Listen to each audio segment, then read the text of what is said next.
அல்லி நகரத்தில் சித்திரை திருவிழாவை முன்னிட்டு 14ஆம் தேதி பகல் 11 மணி அளவில் வீரப்ப ஐயனார் 100க்கும் மேற்பட்ட காவடி பால் குடங்களுடன் மலைக்கோவிலுக்கு நகரின் முக்கிய வீதிகள் வழியாக ஊர்வலமாக சென்றார்.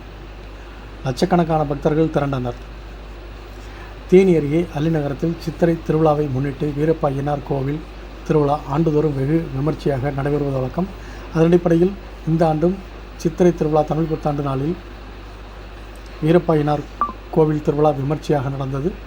இந்த நிகழ்வில் அல்லிநகரம் கிராமத்தில் இருந்து 100க்கும் மேற்பட்ட காவடிகள் பால்குடங்களுடன் மேற்கு தொடர்ச்சி மலையடிவாரத்தில் உள்ள அருள்மிகு ஸ்ரீ சுயம்பு வீரப்ப ஐயனார் மலைக்கோவிலுக்கு ஊர்வலமாக பக்தர்கள் நேர்த்திக்கடன் செலுத்தியவாறு சென்றனர்.